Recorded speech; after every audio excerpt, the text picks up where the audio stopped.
Ano yung mga sign na kailangan nyo nang magpa-wheel alignment? Hello mga paps, I'm Kuya Shane at yon wheel alignment itong wheel alignment, ito yung pagpantay ng ating gulong.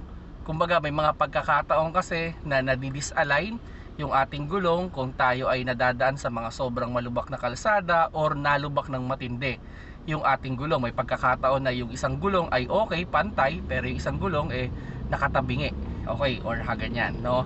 Or minsan naman pareho silang nakabukaka or nakapiki, no? So depende do sa sitwasyon ng alignment ninyo. So normally ang ginagawa pag tayo ay nagpapa-align, yung gulong natin pinapaupo dun sa parang timbangan, then nilalagyan siya ng laser or yung iba naman is balancer, then i-check nila kung ano yung tamang alignment, then i-adjust yung kanilang tie rod, no? So ganun yung ginagawa, no, sa pag-align. So yun, ano ba yung mga symptoms, no, na kailangan na talaga nating magpa-wheel alignment? Well, number one dyan, pag chinek ninyo yung tire, pwedeng yung tire is hindi pantay yung kanyang upod, okay? And number two, pwede rin kayong maka-experience dyan ng vibration sa inyong manubela pag kayo ay tumatakbo sa highway.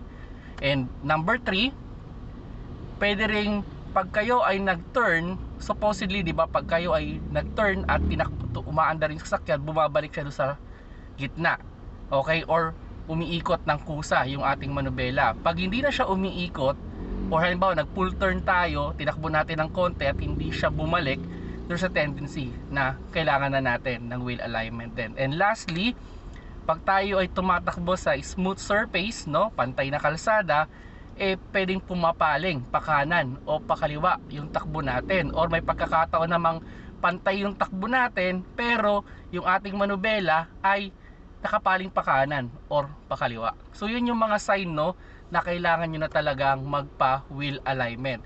So kung kayo ay magpapa wheel alignment mga paps, mas okay din na before kayo magpa wheel alignment, i-evaluate nyo rin muna yung inyong tire pressure. Baka naman hindi pantay lang yung tire pressure ng inyong gulong, kaya parang wala sa alignment. So check nyo muna yan. Pero kung pantay yung both tire pressure ng inyong gulong, well, yun, maybe you need a tire alignment na nga.